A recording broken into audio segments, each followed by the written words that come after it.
Okay, so Debbie, thank you so much for joining us today at the In the Frame video podcast for OSBD. So how are you doing? Yeah, I'm doing good, thank you. Yeah, happy to be here. Well, thank you so much. I'm really intrigued because obviously we know one another a little bit, and I know that your background was very much theatre, and you did a huge amount of work and were very well known for that in your theatre company and everything. And I was really intrigued about the journey that you had within theatre and how you made that and why you made the transition into film. Are you able to just tell us a bit about that? Yeah, I mean, theatre was where I think I thought I was always going to be. And I trained as an actor in the first instance. Then I joined an experimental theatre company in Cambridge, and we toured Europe for a couple of years doing experimental theatre, which actually was brilliant. It was tremendous learning platform for me. Because I suppose being all over Europe, not everyone spoke English, so we had to make sure that our theatre was really visual. And I think born out of that experience, I decided to set up my own company and try and draw on filmic techniques for the stage. I was always really fascinated in film, and I wanted to sort of make my work look filmic with lighting and soundtrack and quick scenes that were sort of like edited together and driven with a big emotional core. So my work was always described as cinematic, which is kind of interesting. Okay. And I did tour that company for 15 years, I think, all told. And we went to basically the major sort of international theatre festivals. So we did spent a lot of time on planes. I have to admit, when I think back now, my contribution to global warming is pretty horrendous. And actually it put me off flying too. So, because we would literally get on a plane a day, for weeks and weeks. And sometimes we'd fly to New Zealand, do a 2-week gig, fly back, and then fly to Australia the next day. It was things like that. It was just wild and crazy. And in the end, I think part of me just thought, I literally can't keep doing this. I physically can't keep doing it. And also, my roots were not strong, and I sort of felt the need to sort of settle down, I think, a bit and get a proper job. So I've been thinking for a while, what's my next move going to be? And I just thought, I really want to make films, and it's probably not possible, but I'd like to give it a go. So I think part of the reason was because I was exhausted from touring internationally, but also because I was really frustrated with the idea that people who hadn't been in the theatre at one of my shows would never get the chance to see it. I mean, it was in the days before everything was recorded, so it was genuinely a live experience, and you had to be there to witness it. And I think I just felt that I invested too much in the work, and I wanted it to reach a wide audience. And so I thought if I kind of converted it to film, it would be something that I could keep, and show people, in 5 years, 10 years, 20 years if I wanted to, and it didn't just disappear when the show was over. So it was a psychological need, I think, to move to film. I mean, that's really interesting. I mean, looking back now, if what goes on now, which is everything's recorded, the internet, you can stream things, you can do everything. Do you think you would have still made that move, or would you have kind of diversified what you're doing with the theatre piece? I really don't know, is the honest answer. It might have felt satisfying enough because the reach was greater, and there was recorded, it was there for all to see. So who knows? I can't answer that really. Yeah, no, it's just interesting, isn't it? That I suppose that journeys are always about the time that you're in and all of those sorts of things. But I totally get the idea of just being exhausted, and I can't even imagine what it must have been like to just be constantly on the go. But it also must have been a really interesting sort of, not only from the creative point of view of your work being cinematic in the way that you wanted to portray, your stories in theatre, but I guess that massive collaborative process that goes on within theatre must have felt like quite a natural fit moving into film as well. Yeah, I mean, I've always been the leader of my own gang, Right. ever since I was, 7 years old. I remember galvanizing my friends and forcing them to do choreography, that I was making up, and making sure that the teacher put us in the talent show. And I mean, I've just always done it, and I don't know why or where it comes from, but the need to gather people together and make them do things that I've had an idea about seems to be inbred in me, and an absolute kind of desire that I have. So I'm still doing the same thing. Yeah, I'm just doing it with more people. That's why I'd say, theatre, certainly my theatre company was quite small scale, so we were able to work in a small team.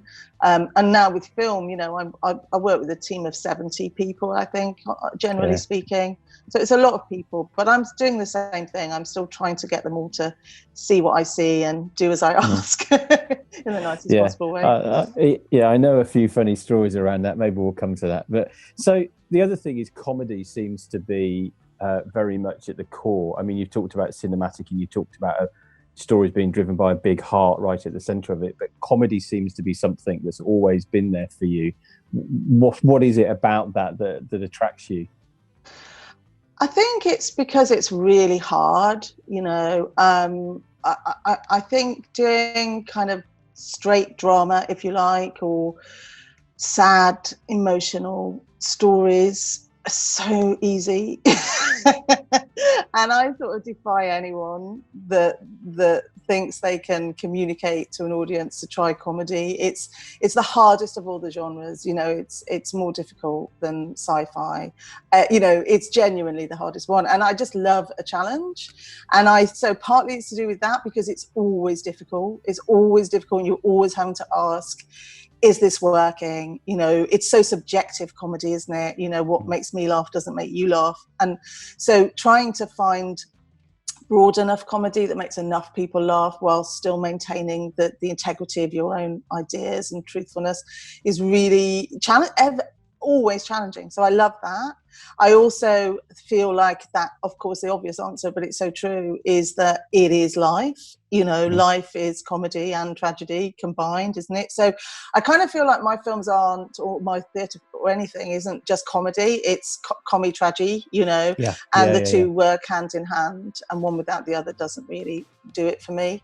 So I think it's who I am, really, I mean, we try and make each other laugh at home all day in lockdown. Sometimes it works, sometimes it really backfires on me, Pip, to be honest. But I think I'm funny, my partner doesn't, one of those. But it's just eternally challenging. And I love comedy, I love watching, I love being made to feel good.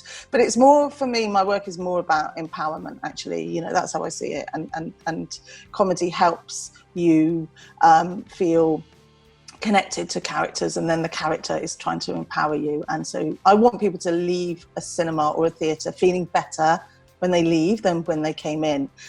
I think there's lots of people who like it better the other way around. Yeah, that's true.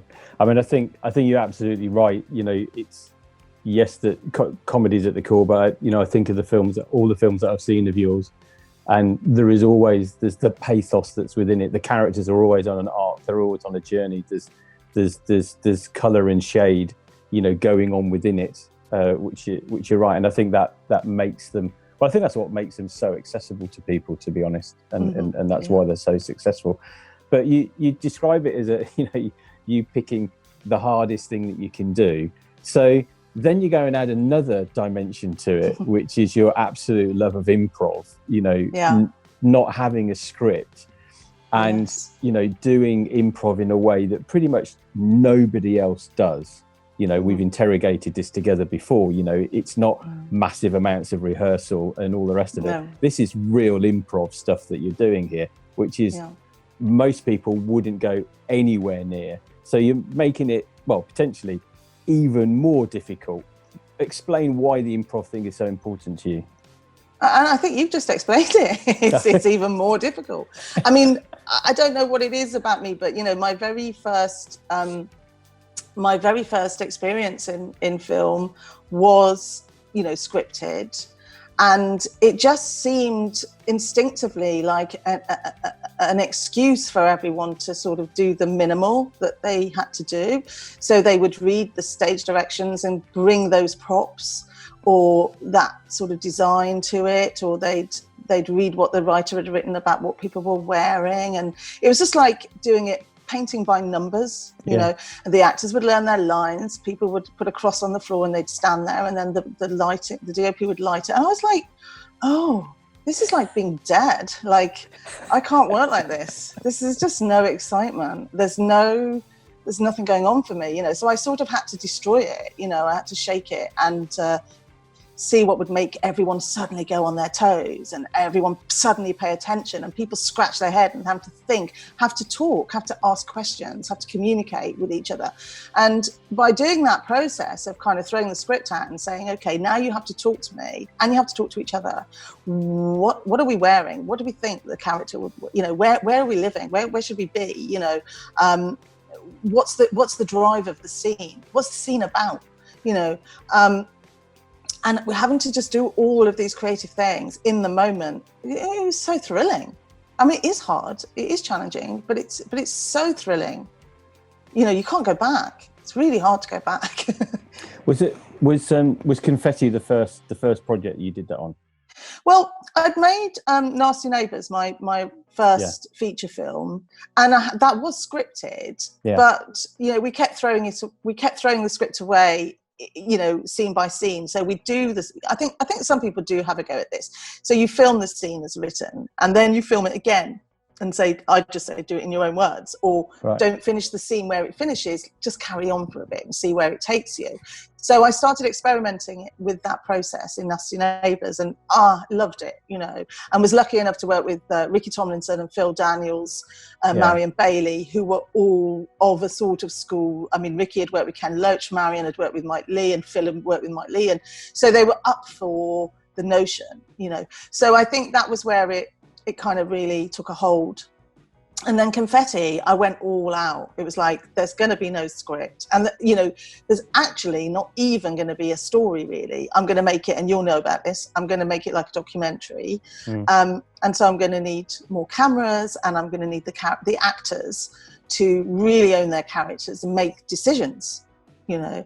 And so, yes, it was wild. I mean, Confetti was wild, and it made a lot of people really nervous.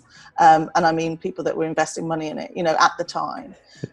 But, you know, we got there, and it paid off, you know, and it worked, and it worked from their point of view as well. So after that, I think, you know, people stopped questioning the process, and actually the process got a bit stricter, got a bit less wild. And I wrote the story out in a much more detailed way, because I wanted to control the story, you know, and had to, really, because that was a mockumentary. It worked, but I think, you know, anything that wasn't that, you wouldn't leave it to actors. No disrespect, but you wouldn't want, you know, actors necessarily writing your story for you. That's not quite what it's about. It's just more about having fun, owning the sort of dialogue, you know, as much of it as they can, and then I'll throw dialogue in all the time as well anyway, so it's just collaborative, really.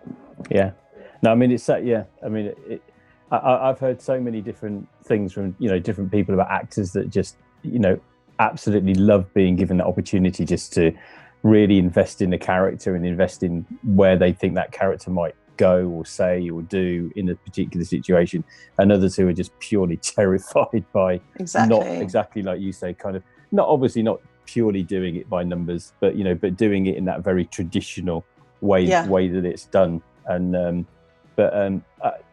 in terms of, I mean, I heard a funny story, you can maybe elaborate about just how immersive you do like to go sometimes. So, you know, obviously we've got a young emerging audience here, but they're not children. So, you know, the nude scene, you know, at the nudist camp was something you really wanted to make sure was authentic and respectful as well, because you went to a real nudist campsite. So just talk us through that. Well, I mean, again, it was challenging. It was challenging to get them to let us in at all. And you know, we went for an initial meeting, and, you know, that was, you know, it was an eye-opener, to say the least. I mean, everyone was naked, you know, and we were chatting fully clothed, and they were, you know, chatting fully naked. It was odd, you know, but it was what it was.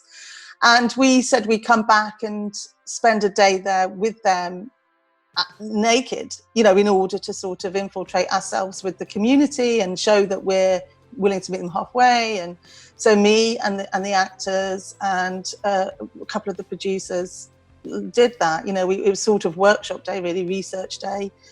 Again, it was bizarre, but it was a sort of stepping stone towards gaining trust and seeing what it was like. Yeah, exactly. Research. I mean, it's research. So we did it. I mean, it wasn't always easy. You know, I'm not going to say it was. People had mixed feelings about it, but it was what we were doing, you know. And so when it came to the shoot, and the actors were really nervous, for obvious reasons, you know. So I, you know, said, would it help if I joined you and was naked too? And they said, yes, please. So, yeah, but the crew, I said, you know, look, I'm doing it for the actors to help them. Will you do it? And they all said no. So, you know, they got out their back to rule book. Yeah, and you know what it's like? They wear the most puffer jacket, like they wear more clothes than you've ever seen in your life. So it was just so ridiculous that we're there sort of freezing and naked and feeling really embarrassed, and they're all there in their hats and gloves and puffer coats, and it was extraordinary, but it is what we were there to do. So it's a fabulous scene in the film as well. It's so good. It's so worked. Thank you. Worked. So I mean, one of the things I was really interesting is because you've now done, you know, you've done several feature films. You're very successful. The Nativity sort of trilogy, particularly. I remember, I think maybe was it the first or second one that year? I think you were the highest grossing British film that year. I mean, these are very successful films. You've had, you know, huge actors that have been in them, you know, et cetera, et cetera. What, through all of that, what has filming taught you? You know, what have you gained from it as a human being? I mean, it's such a big part of my life. You know, it's these films, we're only on set for 6 weeks, occasionally 7. The last one only 5. I mean, that's nothing. No, but they take, but they take the whole time from when we release a film, when the next one comes out. That's as long as it takes for me to plan and get off the ground the next one. So it's a constant. You know, I mean, there's a 2-week holiday in August that I take, but otherwise I'm working on my next film all the time. So I'm completely engrossed in it, and it is my life. It's either the film or now the stage show of that, or a new project which I'm working on at the minute. You know, so it's always something, and it's full time. And I think it's hard to sort of separate it from my life, you know, and sort of think of it as my work, because it doesn't really feel like work. It's hard work, but it doesn't really feel like a job, because I've never done that jobbing thing of being for hire. You know, I've always just made my work and tried to bring people on board and try and get money for it in the same way that you have, you know. And it's not like going for an interview or anything. So I suppose what the whole thing teaches me is tenacity.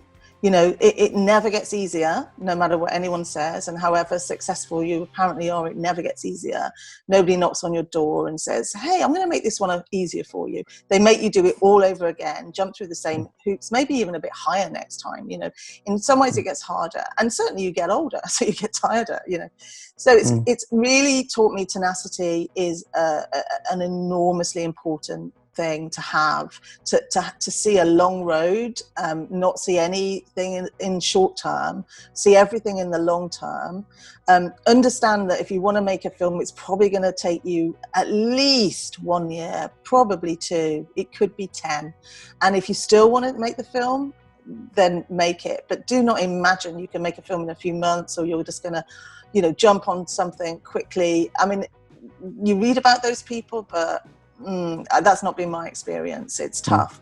So having a long road and really kind of being authentic to yourself and your ideas, and trusting that if you really believe in it, then other people will too, and making things fun, you know, because it's so hard, you know, you're often, you know, you're wrecking in the rain, you end up shooting in the snow, you know, it's freezing cold, it's not easy, it's late at night. So how do you make it fun? And what's going on off screen, I always ask, you know, how can we make this better for us? You know, what can we do? Can we go get some chips, or can we, you know, or can we just cut the scene now because I've had you know, how can I make this better? I don't want to put myself through stuff for no good reason. On screen, it's like, how can we make this funnier? Can we make this funnier? Can we make this more moving? What can we do to improve this moment? And we constantly talk like that all the time. So we're just all working towards the same thing. So I think that being on the same page, being a really good communicator, a really strong leader, having a strong vision, and being adaptable and flexible too. You know, the brilliant thing about my process, and what my process has taught me, is, you know, it's if something can't happen because a location falls through or an actor falls over, you just change what happens, you know, and that's really easy for me to do. Whereas when you're locked into a script, you know, I think sometimes everyone just panics and the whole shoot collapses. There's always a solution, you know, to a problem. It's taught me loads of things, but it's really taught me that I was born to do it. Like, there's nothing else I could do, and there's nothing else I'd want to do. And sometimes I hate it, but it is me. And so there you go. I'm destined to keep doing it until I drop. Well, which might be soon. Let's hope not. Well, you're doing a fabulous job. I mean, to flip it, what do you think you've brought to the world of filmmaking? Because, you know, and I know that could sound kind of quite grandiose, etc., but I think you not necessarily completely unique, but you are to some extent quite unique in what you do. So what do you think you've brought to it? Well, I think I bring a sort of like fearlessness to the whole process of filmmaking, and a sort of demystification, I hope, you know, to the process, that people always try and make out it's this kind of magical world that you have to be very high tech and up to speed on things. And actually, you know, it's all about the content, it's all about the story, and the form is less important. And if you've got something to say, then you should just get on and say it, really, and do it.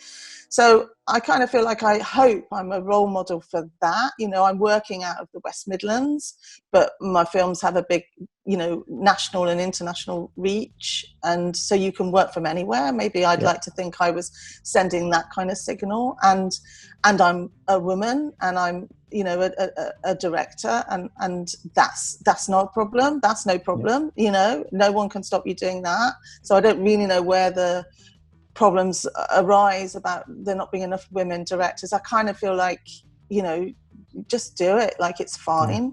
And I think just kind of just ignoring all of the snobbery that comes with, you know, all things, like all art and culture. You know, there's always a snobbery that things for, say, the family market that I really enjoy working with children, you know, is something less important. You know, I don't think so. You know, I think it's really important. So I hope that I'm sort of sending those messages, and that comedy is harder than tragedy, as I've said, you know, that, you know, there's no Oscar for comedy, you know, all of these things.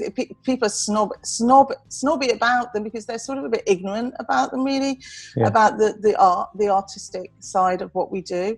And I'd like to think that I've given actors opportunities to work in different ways and have an exciting process and do something different, and that we've sort of made a kind of family. And, you know, although the members come and go, it's here, and it's, you know, it's strong and it's welcoming, and I'd like to think it's quite inclusive, and I'd like to carry on, you know, trying to do that, and those kind of things, really. And I think the films themselves seem to have touched a nerve with people, and they seem to take them to their hearts, and that means a lot. That means the most to me, that people say, you know, I watch your films every Christmas and they make me laugh, they make me cry, and they make me think the world's a better place. You know, that kind of sounds schmaltzy, but you know, it's a wonderful feeling for me to hear that people think that.